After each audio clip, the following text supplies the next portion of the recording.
प्रिय भक्तों, आप सभी का हार्दिक स्वागत एवं अभिनंदन है हमारे YouTube चैनल कृष्ण कन्हैया का सच में। आज से पवित्र श्रावण सावन मास का शुभारंभ हो रहा है। यह महीना भगवान भोलेनाथ की विशेष कृपा प्राप्त करने का सर्वोत्तम समय माना जाता है।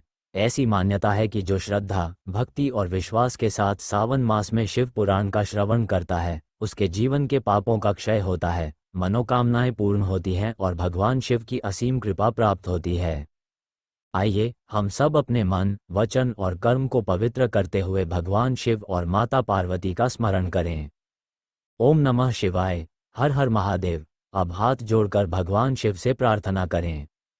हे देवों के देव महादेव, आज सावन मास के इस पावन अवसर पर हम श्रद्धा और भक्ति के साथ शिव पुराण कथा का श्रवण करने जा रहे हैं। हमारी सभी भूल चूक क्षमा करें, हमारे जीवन के विघ्न बाधाओं को दूर करें, हमें धर्म के मार्ग पर चलने की शक्ति दें तथा अपने चरणों में अटूट भक्ति प्रदान करें। अब आइए पूर्ण श्रद्धा और एकाग्र मन से श्री शिव महापुराण की पावन कथा का शुभारंभ करते हैं। बोलिए भगवान भोलेनाथ की जय, माता पार्वती जी की जय, नंदी महाराज की जय। हर हर महादेव। शौनक जी के साधन विषयक प्रश्न करने पर सूत जी का उन्हें शिव महापुराण की महिमा सुनाना। श्री शौनक जी बोले, हे महाज्ञानी सूत जी, संपूर्ण सिद्धांतों के ज्ञाता है प्रभु, मुझसे पुराणों की कथाओं के सार तत्व का विशेष रूप से वर्णन कीजिए। सदाचार, भगवत भक्ति और विवेक की वृद्धि कैसे होती है तथा साधु पुरुष किस प्रकार अपने काम, क्रोध आदि मानसिक विकारों का निवारण करते हैं। इस घोर कलयुग में जीव प्रायः आसुर स्वभाव के हो गए हैं। उस जीव समुदाय को शुद्ध दैवी संपत्ति से युक्त बनाने के लिए सर्वश्रेष्ठ उपाय क्या है? आप इस समय मुझे ऐसा कोई शाश्वत साधन बताइए जो कल्याणकारी वस्तुओं में भी सबसे उत्कृष्ट एवं परम मंगलकारी हो तथा पवित्र करने वाले उपायों में भी सर्वोत्तम पवित्रकारक उपाय हो। तात वह साधन ऐसा हो जिसके अनुष्ठान से शीघ्र ही अंतःकरण की विशेष शुद्धि हो जाए तथा उससे निर्मल चित्त वाले पुरुष को सदा के लिए शिव की प्राप्ति हो जाए। सूत जी बोले, मुनिश्रेष्ठ शौनक, आप धन्य हैं, आपके हृदय में पुराण कथा सुनने के प्रति विशेष प्रेम एवं लालसा है, इसलिए मैं शुद्ध बुद्धि से विचार कर परम उत्तम शास्त्र का वर्णन करता हूँ। वत्स, संपूर्ण शास्त्रों के सिद्धांत से संपन्न, भक्ति आदि को बढ़ाने वाले, भगवान शिव को संतुष्ट करने वाले तथा कानों के लिए रसायन स्वरूप दिव्य पुराण का श्रवण कीजिए। यह उत्तम शिव पुराण काल रूपी सर्प से प्राप्त होने वाले महान त्रास का विनाश करने वाला है। मुने, पूर्व काल में शिव जी ने इसे कहा था। गुरुदेव व्यास जी ने सनय कुमार मुनि का उपदेश पाकर कलियुग के प्राणियों के कल्याण के लिए बड़े आदर से संक्षेप में इस पुराण का प्रतिपादन किया है। हे मुने, विशेष रूप से कलियुग के प्राणियों की चित्त शुद्धि के लिए इस शिव पुराण के अतिरिक्त कोई अन्य साधन नहीं है। हे मुने, जिस बुद्धिमान मनुष्य के पूर्व जन्म के बड़े पुण्य होते हैं, उसी महाभाग्यशाली व्यक्ति को इस पुराण में प्रीति होती है। ये शिव पुराण परम उत्तम शास्त्र है। इसे इस भूतल पर भगवान शिव का वाड्मय स्वरूप समझना चाहिए और सब प्रकार से इसका सेवन करना चाहिए। इसके पठन और श्रवण से शिव भक्ति पाकर श्रेष्ठतम स्थिति में पहुंचा हुआ मनुष्य शीघ्र ही शिव पद को प्राप्त कर लेता है। इसलिए संपूर्ण यत्न करके मनुष्यों ने इस पुराण के अध्ययन को अभीष्ट साधन माना है और इसका प्रेम पूर्वक श्रवण भी संपूर्ण वांछित फलों को देने वाला है। भगवान शिव के इस पुराण को सुनने से मनुष्य सब पापों से मुक्त हो जाता है तथा बड़े बड़े उत्कृष्ट भोगों का उपभोग करके अंत में शिवलोक को प्राप्त कर लेता है। राजसूय यज्ञ और सैकड़ों अग्निष्टोम यज्ञों से जो पुण्य प्राप्त होता है, वह भगवान शिव की कथा के सुनने मात्र से प्राप्त हो जाता है। हे मुने, जो लोग इस श्रेष्ठ शास्त्र शिव पुराण का श्रवण करते हैं, उन्हें मनुष्य नहीं समझना चाहिए। वे रुद्र स्वरूप ही हैं, इसमें संदेह नहीं है। इस पुराण का श्रवण और कीर्तन करने वालों के चरण कमल की धूलि को मुनिगण तीर्थ ही समझते हैं। जो प्राणी परम पद को प्राप्त करना चाहते हैं, उन्हें सदा भक्तिपूर्वक इस निर्मल शिव पुराण का श्रवण करना चाहिए। है मुनिश्रेष्ठ, यदि मनुष्य सदा इसे सुनने में समर्थ न हो तो उसे प्रतिदिन स्थिर चित्त से एक मुहूर्त भी इसको सुनना चाहिए। हे मुने, यदि मनुष्य प्रतिदिन सुनने में भी अशक्त हो तो उसे किसी पवित्र महीने में इस शिव पुराण का श्रवण करना चाहिए। जो लोग एक मुहूर्त, उसका भी आधा अथवा क्षण मात्र भी इस पुराण का श्रवण करते हैं, उनकी दुर्गति नहीं होती है। मुनीश्वर, जो पुरुष इस शिव पुराण की कथा को सुनता है, वह सुनने वाला पुरुष कर्मरूपी महावन को जलाकर संसार के पार हो जाता है। हे मुने, सभी दानों और सभी यज्ञों से जो पुण्य मिलता है वह फल भगवान शिव के इस पुराण को सुनने से निश्चल हो जाता है। हे मुने, विशेषकर इस कलिकाल में तो शिव पुराण के श्रवण के अतिरिक्त मनुष्यों के लिए मुक्तिदायक कोई अन्य श्रेष्ठ साधन नहीं है। शिव पुराण का श्रवण और भगवान शंकर के नाम का संकीर्तन दोनों ही मनुष्यों को कल्पवृक्ष के समान सम्यक फल देने वाले हैं, इसमें संदेह नहीं है। कलयुग में धर्माचरण से शून्य चित्त वाले दुर्बुद्धि मनुष्यों के उद्धार के लिए भगवान शिव ने अमृत रस स्वरूप शिव पुराण की उद्भावना की है। अमृत पान करने से तो केवल अमृत पान करने वाला ही मनुष्य अजर अमर होता है, किंतु भगवान शिव का ये कथामृत संपूर्ण कुल को ही अजर अमर कर देता है। इस शिव पुराण की परम पवित्र कथा का विशेष रूप से सदा ही सेवन करना चाहिए, करना ही चाहिए, करना ही चाहिए। इस शिव पुराण की कथा के श्रवण का क्या फल कहूँ। इसके श्रवण मात्र से भगवान सदाशिव उस प्राणी के हृदय में विराजमान हो जाते हैं। ये शिव पुराण नामक ग्रंथ 24,000 श्लोकों से युक्त है। इसमें 7 संहिताएं हैं। मनुष्य को चाहिए कि वह भक्ति, ज्ञान और वैराग्य से भली भांति संपन्न हो बड़े आदर से इसका श्रवण करे। पहली विद्येश्वर संहिता, दूसरी रुद्र संहिता, तीसरी शत्रुद्र संहिता, चौथी कोटिरुद्र संहिता और पांचवीं उमा संहिता कही गई है। छठी कैलाश संहिता और सातवीं वायवीय संहिता। इस प्रकार इसमें 7 संहिताएं हैं। 7 संहिताओं से युक्त ये दिव्य शिव पुराण पर ब्रह्म परमात्मा के समान विराजमान है और सबसे उत्कृष्ट गति प्रदान करने वाला है। जो मनुष्य 7 संहिताओं वाले इस शिव पुराण को आदरपूर्वक पूरा पढ़ता है वह जीवन मुक्त कहा जाता है। हे मुने, जब तक इस उत्तम शिव पुराण को सुनने का सुअवसर नहीं प्राप्त होता तब तक अज्ञानवश प्राणी इस संसार चक्र में भटकता रहता है। भ्रमित कर देने वाले अनेक शास्त्रों और पुराणों के श्रवण से क्या लाभ है, जबकि एक शिव पुराण ही मुक्ति प्रदान करने के लिए गर्जन कर रहा है। जिस घर में इस शिव पुराण की कथा होती है वह घर तीर्थ स्वरूप ही है और उसमें निवास करने वालों का पाप यह नष्ट कर देता है। हजारों अश्वमेध यज्ञ और सैकड़ों वाजपेय यज्ञ शिव पुराण की 16वीं कला की भी बराबरी नहीं कर सकते हैं। मुनिश्रेष्ठ, कोई अथम प्राणी जब तक भक्तिपूर्वक शिव पुराण का श्रवण नहीं करता तभी तक उसे पापी कहा जा सकता है। गंगा आदि पवित्र नदियां, मुक्तिदायिनी, सप्तपुरियां तथा गयादि तीर्थ इस शिव पुराण की समता कभी नहीं कर सकते। जिसे परमगति की कामना हो उसे नित्य शिव पुराण के एक श्लोक अथवा आधे श्लोक का ही स्वयं भक्तिपूर्वक पाठ करना चाहिए। जो निरंतर अर्थानुसंधान पूर्वक इस शिव पुराण को बाँचता है अथवा नित्य प्रेम पूर्वक इसका पाठ मात्र करता है वह पुण्यात्मा है, इसमें संशय नहीं है। जो उत्तम बुद्धि वाला पुरुष अंतकाल में भक्तिपूर्वक इस पुराण को सुनता है उस पर अत्यंत प्रसन्न हुए भगवान महेश्वर उसे अपना पद, धाम प्रदान करते हैं। जो प्रतिदिन आदरपूर्वक इस शिव पुराण का पूजन करता है वह इस संसार में संपूर्ण भोगों को भोग कर अंत में भगवान शिव के पद को प्राप्त कर लेता है।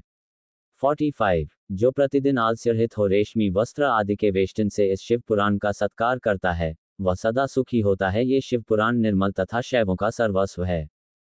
इहलोक और परलोक में सुख चाहने वाले को आदर के साथ प्रयत्नपूर्वक इसका सेवन करना चाहिए। यह निर्मल एवं उत्तम शिव पुराण धर्म, अर्थ, काम और मोक्ष रूप चारों पुरुषार्थों को देने वाला है, अतः सदा प्रेम पूर्वक इसका श्रवण एवं विशेष रूप से पाठ करना चाहिए। वेद, इतिहास तथा अन्य शास्त्रों में ये शिव पुराण विशेष कल्याणकारी है, ऐसा मुमुक्षु जनों को समझना चाहिए। ये शिव पुराण आत्मतत्वज्ञों के लिए सदा सेवनीय है, सत्पुरुषों के लिए पूजनीय है, तीनों प्रकार के तापों का शमन करने वाला है, सुख प्रदान करने वाला है तथा ब्रह्मा विष्णु महेशादि देवताओं को प्राणों के समान प्रिय है। ऐसे शिव पुराण को मैं प्रसन्नचित्त से सदा वंदन करता हूँ। भगवान शंकर मुझ पर प्रसन्न हो और अपने चरण कमलों की भक्ति मुझे प्रदान करें।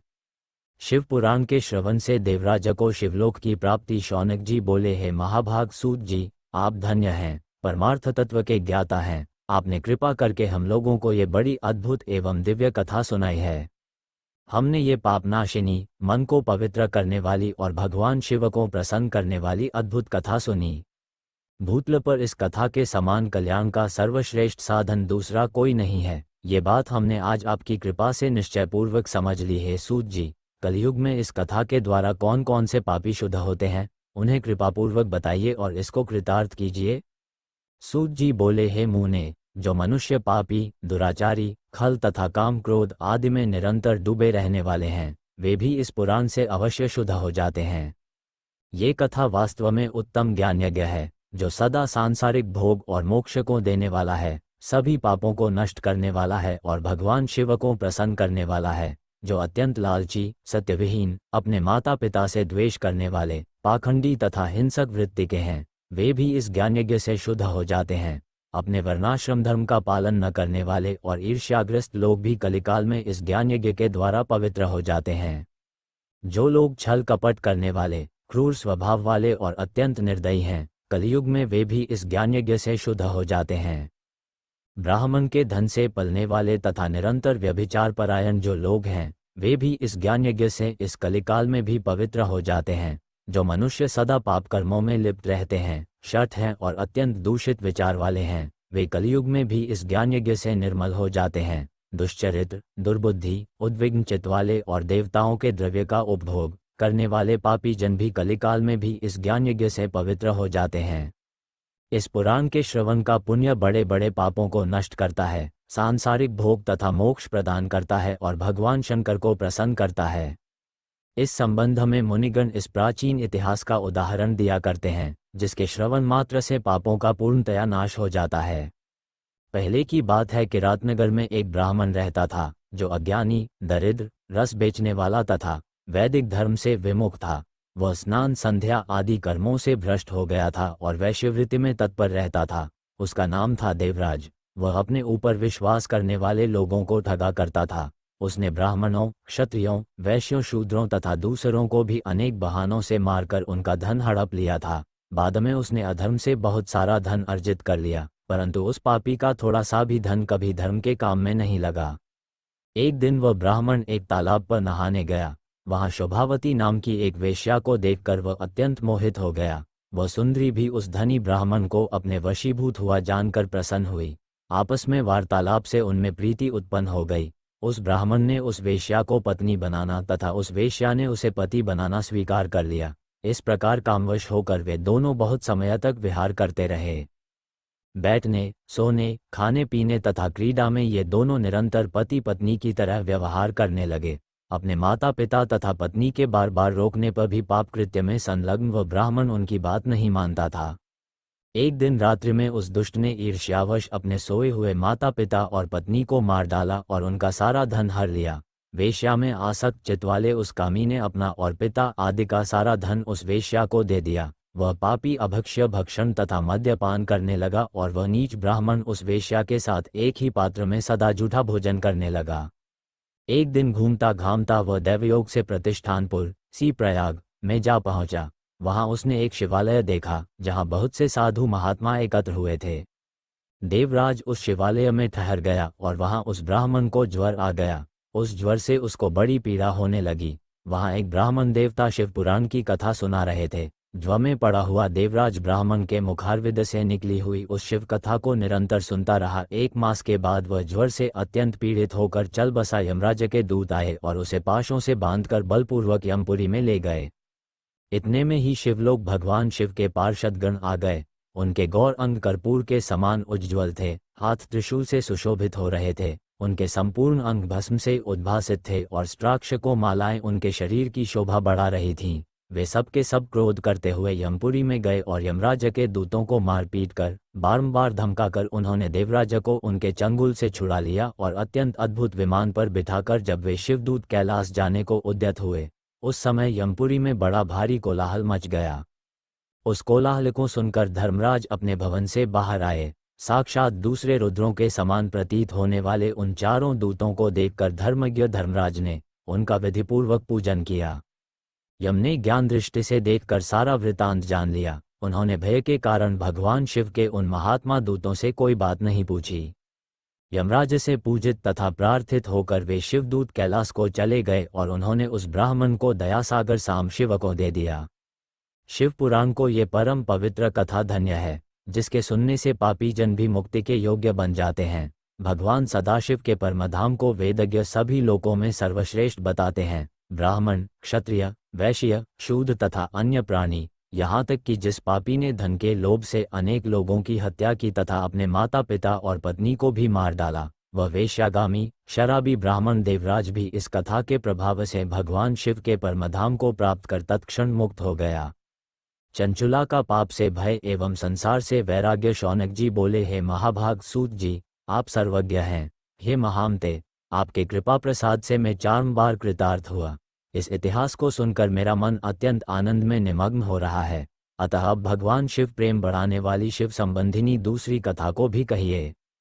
अमृत पीने वालों को लोक में कहीं मुक्ति नहीं प्राप्त होती है, किंतु भगवान शंकर के कथामृत का पान तो प्रत्यक्ष ही मुक्ति देने वाला है। सदाशिव की जिस कथा के सुनने मात्र से मनुष्य शिवलोक प्राप्त कर लेता है, वह कथा धन्य है, धन्य है। और कथा का श्रवण कराने वाले आप भी धन्य हैं, धन्य हैं।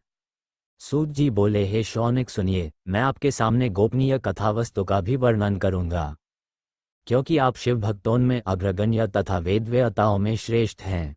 समुद्र के निकटवर्ती प्रदेश में एक बाष्कल नामक ग्राम है, जहाँ वैदिक धर्म से विमुख महापापी द्विज निवास करते हैं। वे सब के सब बड़े दुष्ट हैं, उनका मन दूषित विषय भोगों में ही लगा रहता है। वे न देवताओं पर विश्वास करते हैं न भाग्य पर। वे सभी कुटिल वृत्ति वाले हैं, किसानी करते और भांति भांति के घातक अस्त्र शस्त्र रखते हैं। वे परस्त्रीगमन करने वाले और खल हैं। ज्ञान, वैराग्य तथा सद्धर्म को वे बिल्कुल नहीं जानते हैं। वे सभी पशु बुद्धि वाले हैं और सदा दूषित बातों को सुनने में संलग्न रहते हैं। जहाँ के द्विज ऐसे हों, वहाँ के अन्य वर्णों के विषय में क्या कहा जाए। अन्य वर्णों के लोग भी उन्हीं की भांति कुत्सित विचार रखने वाले, स्वधर्म विमुख एवं खल हैं। वे सदा कुकर्म में लगे रहते हैं और नित्य विषय भोगों में ही डूबे रहते हैं। वहाँ की सब स्त्रियां भी कुटिल स्वभाव की, स्वेच्छाचारिणी। एक बाष्कल नामक ग्राम है, जहाँ वैदिक धर्म से विमुख महापापी द्विज निवास करते हैं। वे सब के सब बड़े दुष्ट हैं, उनका मन दूषित विषय भोगों में ही लगा रहता है। वे न देवताओं पर विश्वास करते हैं न भाग्य पर। वे सभी कुटिल वृत्ति वाले हैं, किसानी करते और भांति भांति के घातक अस्त्र शस्त्र रखते हैं। वे परस्त्रीगमन करने वाले और खल हैं। ज्ञान, वैराग्य तथा सद्धर्म को वे बिल्कुल नहीं जानते हैं। वे सभी पशुबुद्धि वाले हैं और सदा दूषित बातों को सुनने में संलग्न रहते हैं। जहाँ के द्विज ऐसे हों, वहाँ के अन्य वर्णों के विषय में क्या कहा जाए। अन्य वर्णों के लोग भी उन्हीं की भांति कुत्सित विचार रखने वाले, स्वधर्म विमुख एवं खल हैं। वे सदा कुकर्म में लगे रहते हैं और नित्य विषय भोगों में ही डूबे रहते हैं। वहाँ की सब स्त्रियां भी कुटिल स्वभाव की, स्वेच्छाचारिणी, पापासद, कुत्सित विचार वाली और व्यभिचारिणी हैं। वे सद्व्यवहार तथा सदाचार से सर्वथा शून्य हैं। कुछ जनों के निवास स्थान उस बाष्कल नामक ग्राम में किसी समय एक बिंदुक नामधारी ब्राह्मण रहता था। वह बड़ा अधम था, वह दुरात्मा और महापापी था। यद्यपि उसकी स्त्री बड़ी सुंदर थी, तो भी वह कुमार्ग पर ही चलता था। कामवासना से कलुषित चित्त वह वेश्यागामी था। उसकी पत्नी का नाम चंचुला था। वह सदा उत्तम धर्म के पालन में लगी रहती थी, तो भी उसे छोड़कर वह दुष्ट ब्राह्मण कामासक्त होकर वेश्यागामी हो गया था। इस तरह कुकर्म में लगे हुए उस बिंदुक के बहुत वर्ष व्यतीत हो गए। उसकी स्त्री चंचुला काम से पीड़ित होने पर भी स्वधर्मनाश के भय से क्लेश सहकर भी दीर्घ काल तक धर्म से भ्रष्ट नहीं हुई, परंतु दुराचारी पति के आचरण से प्रभावित होने के कारण काम पीड़ित हो आगे चलकर वह स्त्री भी दुराचारिणी हो गई। भ्रष्ट चरित्र वाली वह कुमार्गामिनी अपने पति की दृष्टि बचाकर रात्रि में चोरी छिपे अन्य पापी जार पुरुष के साथ रमण करने लगी। हे मुने, एक बार उस ब्राह्मण ने अपनी उस दुराचारिणी पत्नी चंचुला को कामासक्त हो परपुरुष के साथ रात्रि में संसर्गरत देख लिया। उस दुष्ट तथा दुराचार में आसक्त मन वाली पत्नी को रात में परपुरुष के साथ व्यभिचाररत देखकर वह क्रोधपूर्वक वेग से दौड़ा। उस दुष्ट बिंदुक को घर में आया जानकर वह कपटी व्यभिचारी तेजी से भाग गया। तब वह दुष्टात्मा बिंदुक अपनी पत्नी को पकड़कर उसे डांटता हुआ मुखकोन से बार बार पीटने लगा। वह व्यभिचारिणी दुष्टा नारी चंचुला पिटी जाने पर कुपित होकर निर्भयतापूर्वक अपने दुष्ट पति बिंदुक से कहने लगी। चंचुला बोली, मुझ पतिप्रायणा युवती पत्नी को छोड़कर आप कुबुद्धिवश प्रतिदिन वेश्या के साथ इच्छानुसार रमण करते हैं। आप ही बताएं कि रूपवती तथा कामासक्त चित्त वाली मुझ युवती की पतिसिन से बिना क्या गति होती होगी। मैं अत्यंत सुंदर हूं तथा नवयौवन उन्मत्त है। आपके सम बिना व्यथित चित्त वाली में काम दुख को कैसे सह सकती हूँ। सूत जी बोले, उस स्त्री के इस प्रकार कहने पर वह मुबुद्धि मूर्ख ब्राह्मणाधम स्वधर्म विमुख दुष्ट पापी बिंदुक कहने लगा। बिंदुक बोला, काम से व्याकुलचित होकर तुमने ये सत्य ही कहा है। हे प्रिय, तुम भय त्याग दो और मैं जो तुमसे इसकी बात कहता हूं उसे सुनो। तुम निर्भय होकर नित्य परपुरुषों के साथ संसर्ग करो। उन्हें संतुष्ट करके उनसे धन खींचो। वह सारा धन वेश्या के प्रति आसक्त मन वाले मुझको दे दिया करो। इससे तुम्हारा और मेरा दोनों का ही स्वार्थ सिद्ध हो जाएगा। सूत जी बोले, परिका यह वचन सुनकर उसकी पत्नी चंचला ने प्रसन्न होकर उसकी कही बात मान ली। उन दोनों दुराचारी पति पत्नी ने इस प्रकार समझौता कर लिया तथा थे दोनों निर्भय चित्त से कुकर्म में लीन हो गए। इस तरह दुराचार में डूबे हुए उन मूढ़ चित्त वाले पति पत्नी का बहुत सा समय व्यर्थ बीत गया। तदनंतर शूद्र जातीय वेश्या का पति बना हुआ वह दूषित बुद्धि वाला दुष्ट ब्राह्मण बिंदुक समयानुसार मृत्यु को प्राप्त हो नरक में जा पड़ा। बहुत दिनों तक नरक के दुख भोग कर वह मुबुद्धि पापी विंध्य पर्वत पर भयंकर पिशाच हुआ। इधर उस दुराचारी पति बिंदुक के मर जाने पर वह मूढ़हत्या चंचुला बहुत समय तक पुत्रों के साथ अपने घर में ही रही।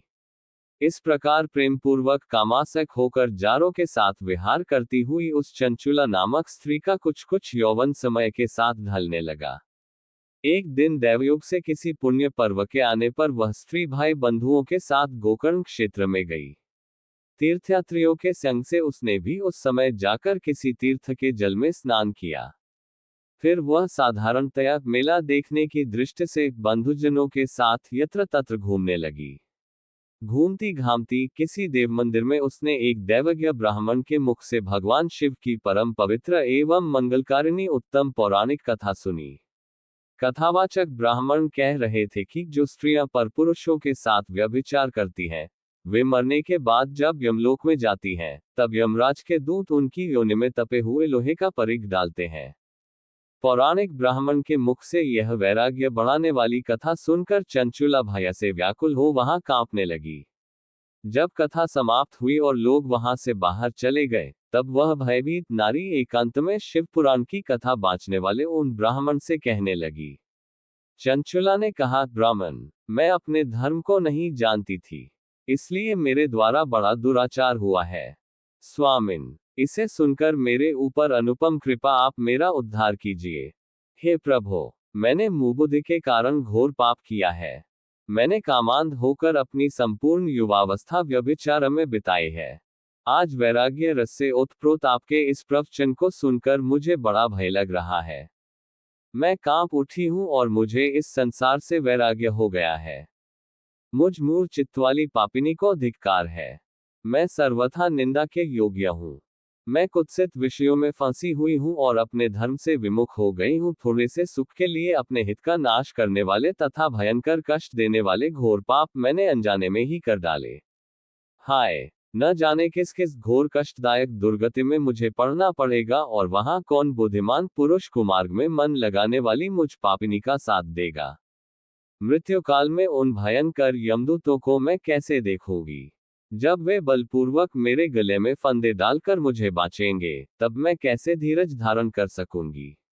नरक में जब मेरे शरीर के टुकड़े टुकड़े किए जाएंगे, उस समय विशेष दुख देने वाली उस महायातना को मैं वहां कैसे सहूंगी। दुख और शोक से ग्रस्त होकर मैं दिन में सहज इंद्रिय व्यापार और रात्रि में नींद कैसे प्राप्त कर सकूंगी। हाय, मैं मारी गई, मैं जल गई, मेरा हृदय विदीर्ण हो गया और मैं सब प्रकार से नष्ट हो गई, क्योंकि मैं हर तरह से पाप में ही डूबी रही हूं। हाय विधाता, मुझ पापिनी को आपने हठात ऐसी दुर्बुद्धि क्यों दे दी, जो सभी प्रकार का सुख देने वाले स्वधर्म से दूर कर देती है। हे द्विज, शूल से बिंधा हुआ व्यक्ति ऊंचे पर्वत शिखर से गिरने पर जैसा घोर कष्ट पाता है, उससे भी करोड़ गुना कष्ट मुझे है।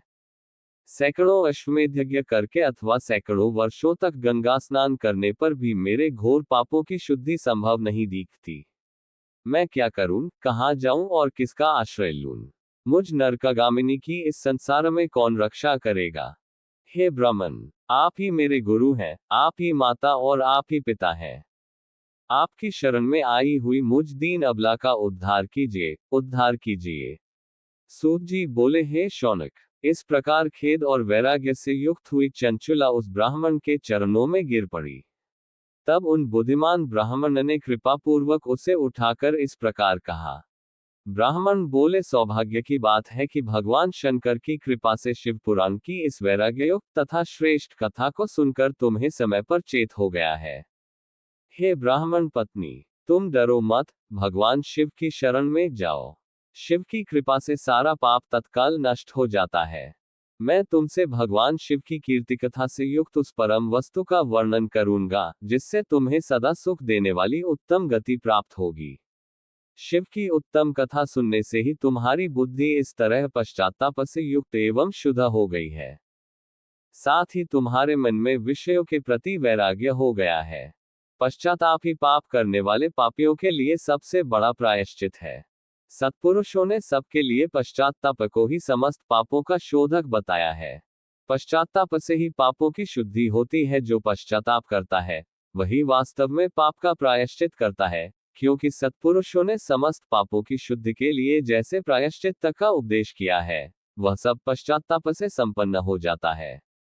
जो पुरुष विधिपूर्वक प्रायश्चित करके निर्भय हो जाता है, पर अपने कुकर्म के लिए पश्चाताप नहीं करता, उसे प्रायः उत्तम गति नहीं प्राप्त होती। परंतु जिसे अपने कुकृत्य पर हार्दिक पश्चाताप होता है, वह अवश्य उत्तम गति का भागी होता है, इसमें संशय नहीं है। इस शिव पुराण की कथा सुनने से जैसी चित्त शुद्धि होती है, वैसी दूसरे उपायों से नहीं होती। जैसे दर्पण साफ करने पर निर्मल हो जाता है, उसी प्रकार इस शिव पुराण को कथा से चित्त अत्यंत शुद्ध हो जाता है, इसमें संशय नहीं है। मनुष्यों के शुद्ध चित्त में जगदम्बा पार्वती सहित भगवान शिव विराजमान रहते हैं। इससे वह विशुद्धात्मा पुरुष श्री सांब सदाशिव के परम पद को प्राप्त होता है। इस प्रकार यह कथारूपी साधन सभी प्राणियों के लिए उपकारी है, और इसी कारण महादेव जी ने इसको आग्रहपूर्वक प्रकट किया है। इस कथा से भगवान उमापति का ध्यान सिद्ध हो जाता है। उस ध्यान से परम ज्ञान और उससे मोक्ष की प्राप्ति निश्चय ही होती है। भगवान शंकर के ध्यान में मान हुए बिना भी यदि कोई इस कथा को मात्र सुनता है, वह दूसरे जन्म के ध्यान को सिद्ध कर परम पद को पा लेता है। इस कथा के श्रवण से भगवान शंकर के ध्यान को प्राप्त कर पश्चाताप करने वाले पापी पुरुष सिद्धि को प्राप्त हो गए हैं। इस उत्तम कथा का श्रवण समस्त मनुष्यों के लिए कल्याण का बीज है। अतः यथोचित शास्त्रोक्त मार्ग से इसकी आराधना अथवा सेवा करनी चाहिए।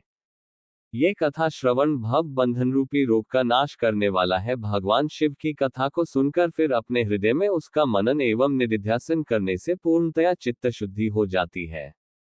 चित्त शुद्धि होने से महेश्वर की भक्ति अपने दोनों पुत्रों ज्ञान और वैराग्य के साथ निश्चय ही प्रकट होती है। तत्पश्चात महेश्वर के अनुग्रह से दिव्य मुक्ति प्राप्त होती है, इसमें संशय नहीं है। जो शिव भक्ति से वंचित है, उसे पशु समझना, क्योंकि उसका चित्त माया के बंधन में आसक्त है, वह निश्चय ही संसार बंधन से मुक्त नहीं हो पाता। हे ब्राह्मण पत्नी, इसलिए तुम विषयों से मन को हटा लो और भक्तिभाव से भगवान शंकर की इस परम पावन कथा को सुनो। परमात्मा शंकर की इस कथा को सुनने से तुम्हारे चित्त की शुद्धि होगी और उससे तुम्हें मोक्ष की प्राप्ति हो जाएगी। निर्मल चित्त से भगवान शिव के चरणारविंदों का चिंतन करने वाले की एक ही जन्म में मुक्ति हो जाती है, यह मैं तुमसे सत्य सत्य कहता हूँ। सूत जी बोले, शौनक। इतना कहकर वे श्रेष्ठ शिव भक्त ब्राह्मण मौन हो गए। उनका हृदय करुणा से आर्द्र हो गया था। वे शुद्धचित महात्मा भगवान शिव के ध्यान में मग्न हो गए। तदनंतर बिंदु की पत्नी चंचुला मन ही मन प्रसन्न हो उठी। ब्राह्मण का उक्त उपदेश सुनकर उसके नेत्रों में आनंद के आंसू छलक आए थे। वह ब्राह्मण पत्नी चंचुला हर्षित हृदय से उन श्रेष्ठ ब्राह्मण के चरणों में गिर पड़ी और हाथ जोड़कर बोली, मैं कृतार्थ हो गई। तत्पश्चात उठकर वैराग्ययुक्त तथा उत्तम बुद्धि वाली वह स्त्री, जो अपने पापों के कारण आतंकित थी, उन महान शिवभक्त ब्राह्मण से हाथ जोड़कर गदगद वाणी में कहने लगी। चंचुला बोली, हे ब्राह्मण, हे शिवभक्तों श्रेष्ठ, हे स्वामिन, आप धन्य हैं, परमार्थदर्शी हैं और सदा परोपकार में लगे रहते हैं, इसलिए आप श्रेष्ठ साधु पुरुषों में प्रशंसा के योग्य हैं। हे साधो, मैं नरक के समुद्र में गिर रही हूँ, आप मेरा उद्धार कीजिए, उद्धार कीजिए। पौराणिक अर्थतत्व से संपन्न जिस सुंदर शिव पुराण को कथा को सुनकर मेरे मन में संपूर्ण विषय वैराग्य उत्पन्न हो गया, उसी इस शिव पुराण को सुनने के लिए इस समय मेरे मन में बड़ी श्रद्धा हो रही है। सूत जी बोले। ऐसा कहकर हाथ जोड़ उनका अनुग्रह पाकर चंचुला उस शिव पुराण की कथा को सुनने की इच्छा मन में लिए उन ब्राह्मण देवता की सेवा में तत्पर हो वहां रहने लगी। तदनंतर शिव भक्तों में श्रेष्ठ और शुद्ध बुद्धि वाले उन ब्राह्मण देवता ने उसी स्थान पर उस स्त्री को शिव पुराण को उत्तम कथा सुनाई। इस प्रकार उस गोकर्ण नामक महाक्षेत्र में उन्हीं श्रेष्ठ ब्राह्मण से उसने शिव पुराण की वह परम उत्तम कथा सुनी, जो भक्ति, ज्ञान और वैराग्य को बढ़ाने वाली तथा मुक्ति देने वाली है। उस परम उत्तम कथा को सुनकर वह ब्राह्मण पत्नी अत्यंत कृतार्थ हो गई। उन सद्गुरु की कृपा से उसका चित्त शीघ्र ही शुद्ध हो गया। भगवान शिव के अनुग्रह से उसके हृदय में शिव के सगुण रूप का चिंतन होने लगा। इस प्रकार सद्गुरु का आश्रय लेकर उसने भगवान शिव में लगी रहने वाली उत्तम बुद्धि पाकर शिव के सच्चिदानंदमय स्वरूप का बारंबार चिंतन आरंभ किया। वह प्रतिदिन तीर्थ के जल में स्नान करके जटा और वल्कल धारण करने लगी तथा समूची देह में भस्म लगाकर रुद्राक्ष के आभूषण धारण करने लगी। वह भगवान शिव के नाम जप में लगी रहती थी। संयमित वाणी और अल्पाहार करते हुए गुरु के बताए मार्ग से वह शिवजी को प्रसन्न करने लगी। हे शौनक, इस प्रकार शंभु का उत्तम ध्यान करते हुए उस चंचुला का बहुत सा समय बीत गया। तत्पश्चात समय के पूर्ण होने पर भक्ति, ज्ञान और वैराग्य से युक्त हुई चंचुला ने अपने शरीर को बिना किसी कष्ट के त्याग दिया। इतने में ही त्रिपुर शत्रु भगवान शिव का भेजा हुआ एक दिव्य विमान द्रुत गति से वहां पहुंचा, जो उनके अपने गणों से संयुक्त और भांति भांति के शोभा साधनों से संपन्न था। चंचुला उस विमान पर आरूढ़ हुई और भगवान शिव के श्रेष्ठ पार्षदों ने उसे तत्काल शिवपुरी में पहुंचा दिया। उसके सारे मल धुल गए थे। वह दिव्य रूपधारिणी दिव्यांगना हो गई थी। उसके दिव्य अवयव उसकी शोभा बढ़ाते थे। मस्तक पर अर्धचंद्र का मुकुट धारण किए वह गौरांगी देवी शोभाशाली दिव्य आभूषणों से विभूषित थी। वहां पहुंचकर उसने त्रिनेत्रधारी महादेव जी को देखा। ब्रह्मा, विष्णु आदि देवता उन सनातन शिव की सेवा कर रहे थे। गणेश, भृंगी, नंदीश, वीरभद्रेश्वर आदि गण उत्तम भक्ति के साथ उनकी उपासना कर रहे थे। उनकी अनकौंती करोड़ों सूर्यों के समान प्रकाशित हो रही थी। कंठ में नील चिन्ह शोभा पाता था। उनके 5 मुख थे और प्रत्येक मुख में 3-3 नेत्र थे। मस्तक पर अर्धचंद्राकार मुकुट शोभा देता था। उन्होंने अपने वामांग में गौरी देवी को बिठा रखा था, जो विद्युत पुंज के समान प्रकाशित थी। गौरीपति महादेव जी की कांति कपूर के समान गौर थी। उन्होंने सभी अलंकार धारण कर रखे थे। उनका सारा शरीर श्वेत भस्म से भासित था। शरीर पर श्वेत वस्त्र शोभा पा रहे थे। वे अत्यंत उज्ज्वल वर्ण के थे।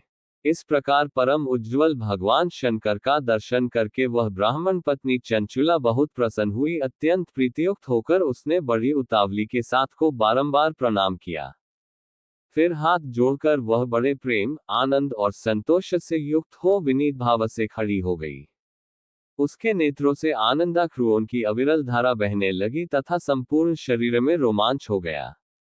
उस समय भगवती पार्वती और भगवान शंकर ने उसे बड़ी करुणा के साथ अपने पास बुलाया और सौम्य दृष्टि से उसकी ओर देखा। पार्वती जी ने तो दिव्य रूपधारिणी बिंदुगप्रिया चंचुला को प्रेम पूर्वक अपनी सखी बना लिया।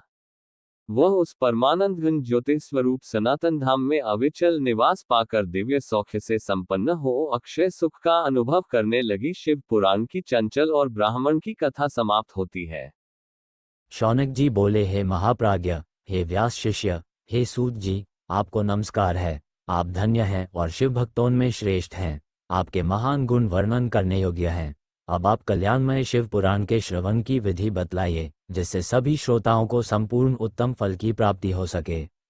सूत जी बोले, हे शौनक, हे मुने, अब मैं आपको संपूर्ण फल की प्राप्ति के लिए शिव पुराण के श्रवण की विधि बता रहा हूँ।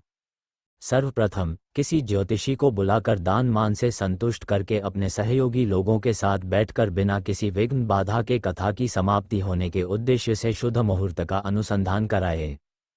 तदनंतर प्रयत्नपूर्वक देश देश में स्थान स्थान पर यह शुभ संदेश भेजे कि हमारे यहाँ शिव पुराण की कथा होने वाली है। अपने कल्याण की इच्छा रखने वाले लोगों को उसे सुनने के लिए अवश्य पधारना चाहिए। एलेल कुछ लोग भगवान श्रीहरि को कथा से बहुत दूर पड़ गए हैं। कितने ही स्त्री शूद्र आदि भगवान शंकर के कथा कीर्तन से वंचित रहते हैं, उन सबको भी सूचना हो जाए, ऐसा प्रबंध करना चाहिए। देश में जो भगवान शिव के भक्त हों तथा शिव कथा कीर्तन और श्रवण के लिए उत्सुक हों, उन सबको आदरपूर्वक बुलवाना चाहिए।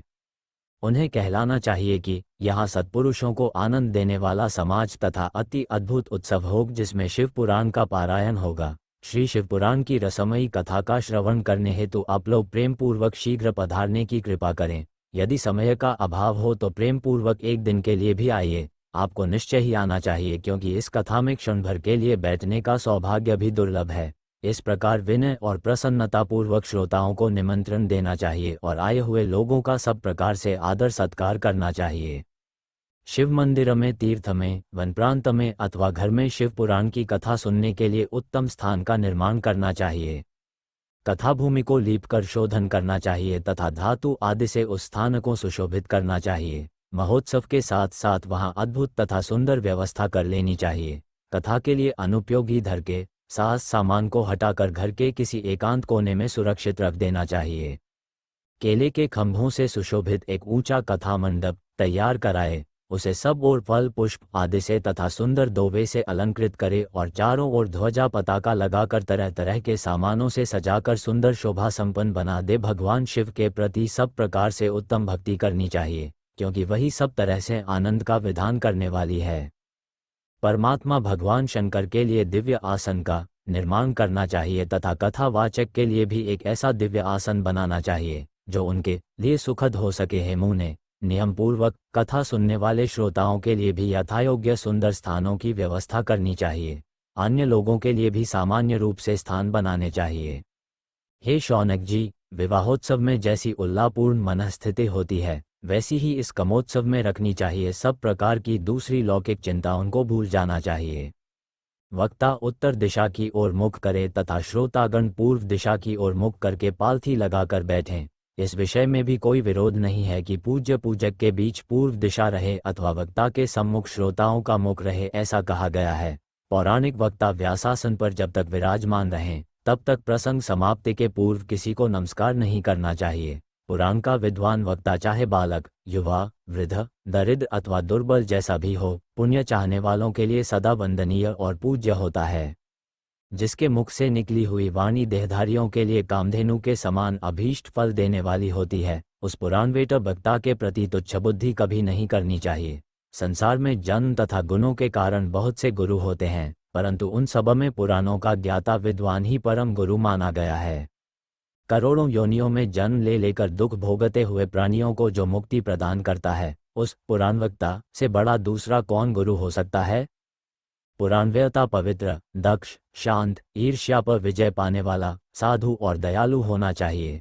ऐसा प्रवचन कुशल विद्वान इस पुण्यमयी कथा को कहे। सूर्योदय से आरंभ करके 3:30 पहर तक उत्तम बुद्धि वाले विद्वान पुरुष को शिव पुराण की कथा सम्यक रीति से बांचनी चाहिए।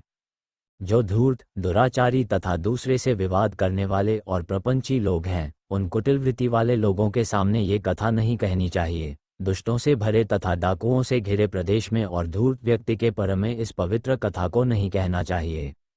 मध्याह्न काल में 2 घड़ी तक कथा बंद रखनी चाहिए, जिससे कथा कीर्तन से अवकाश पाकर लोग शौच आदि से निवृत्त हो सकें। कथा प्रारंभ के दिन से 1 दिन पहले व्रत ग्रहण करने के लिए वक्ता को क्षौर करा लेना चाहिए।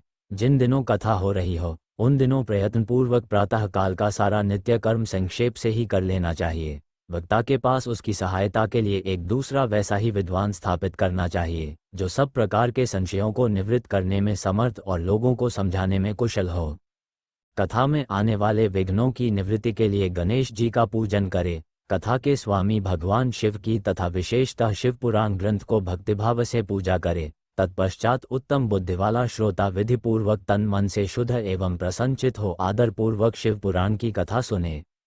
जो वक्ता और श्रोता अनेक प्रकार के कर्मों में भटक रहे हों, काम आदि 6 विकारों से युक्त हों, स्त्री आसक्ति रखते हों और पाखंडपूर्ण बातें कहते हैं, वे पुण्य के भागी नहीं होते। जो लौकिक चिंता तथा धन, ग्रह एवं पुत्र आदि की चिंता को छोड़कर कथा में मन लगाए रहता है, उस शुद्ध बुद्धि पुरुष को उत्तम फल की प्राप्ति होती है। श्रद्धा और भक्ति से युक्त, दूसरे कर्मों में मन नहीं लगाने वाले, मौन धारण करने वाले, पवित्र एवं उद्वेग शून्य श्रोता ही पुण्य के भागी होते हैं।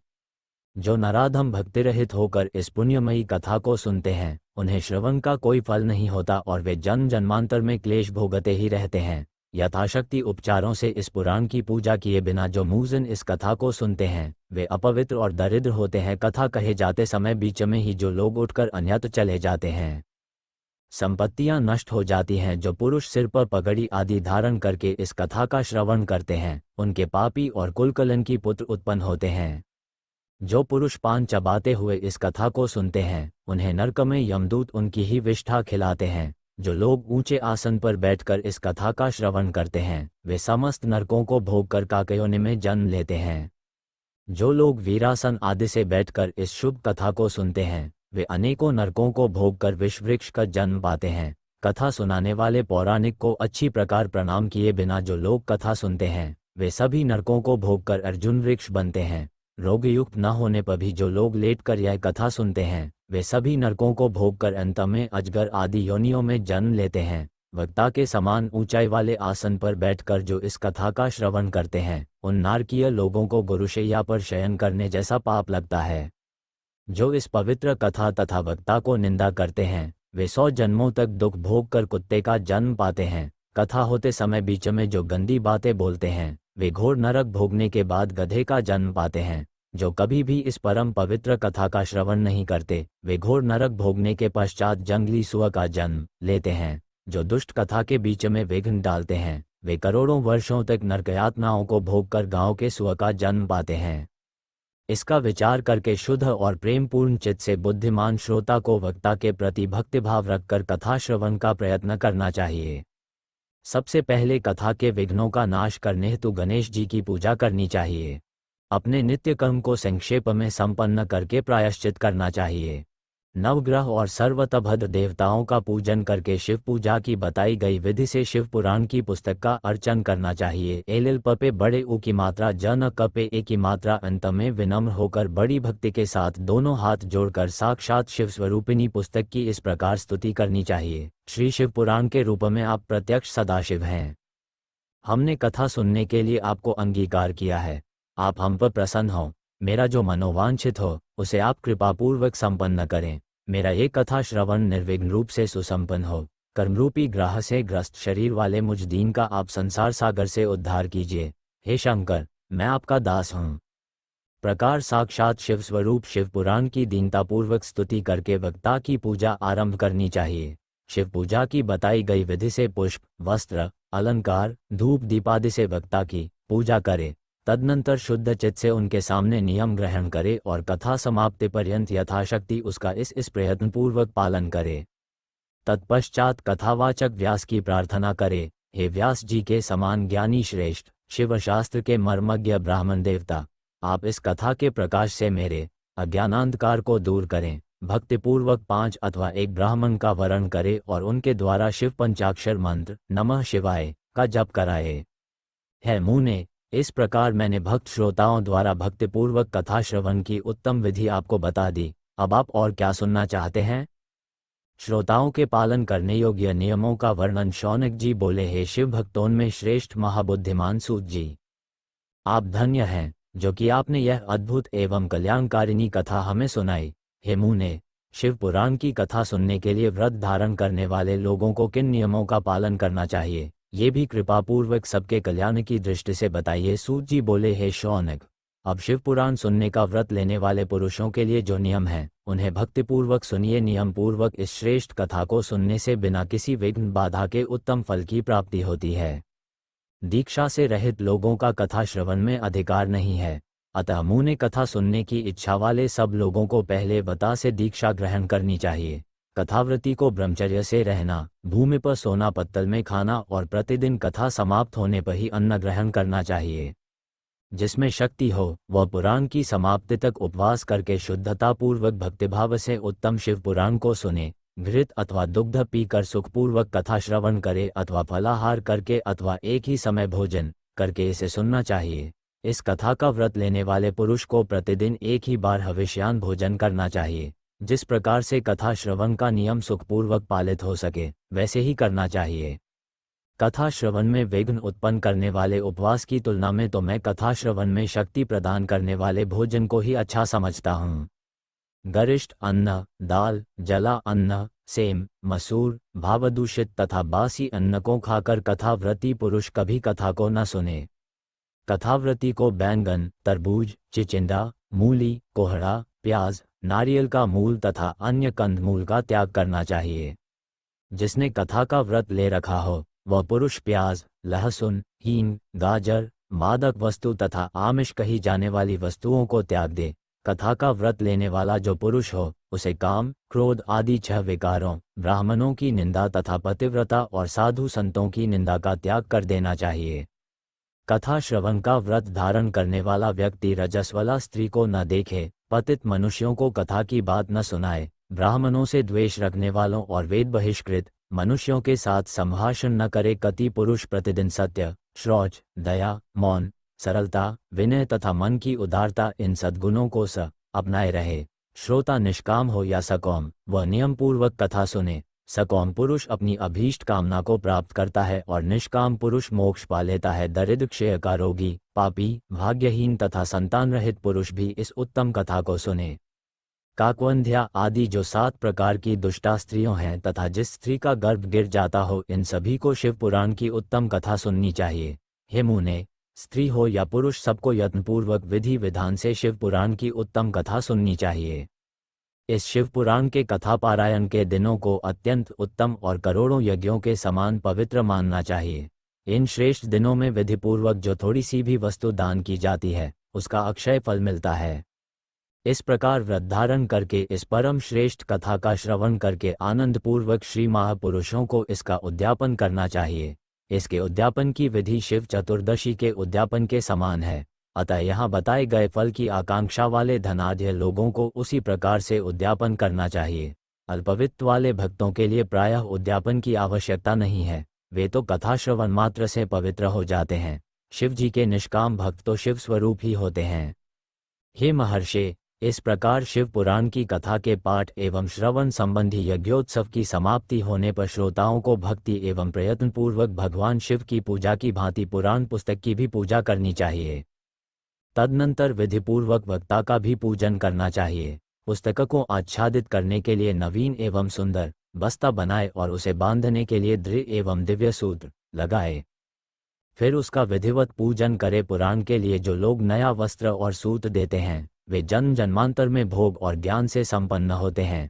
कथावाचक को अनेक प्रकार के बहुमूल्य पदार्थ देने चाहिए और उत्तम वस्त्र, आभूषण और सुंदर पपेआ की मात्रा आधा तल्ला आदि विशेष रूप से देने चाहिए। पुराण के आसन रूप में जो लोग कंबल, मृगचर्म, वस्त्र, चौकी, तख्ता आदि प्रदान करते हैं वे स्वर्ग प्राप्त करके यथेच सुखों का उपभोग कर पुनः कल्प पर्यंत ब्रह्मलोक में रहकर अंत में शिवलोक प्राप्त करते हैं। मुनिश्रेष्ठ, इस प्रकार महान उत्सव के साथ पुस्तक और वक्ता की विधिवत पूजा करके वक्ता की सहायता के लिए स्थापित किए गए पंडित का भी उसी के अनुसार उससे कुछ ही कम धन आदि के द्वारा सत्कार करे। वहां आए हुए ब्राह्मणों को अन्न धन आदि का दान करे। साथ ही गीत, वाद्य और आदि के द्वारा महान उत्सव करे। हे मुने, यदि श्रोता विरक्त हो तो उसके लिए कथा समाप्ति के दिन विशेष रूप से उस गीतांग का पाठ करना चाहिए जिसे श्री रामचंद्र जी के प्रति भगवान शिव ने कहा था।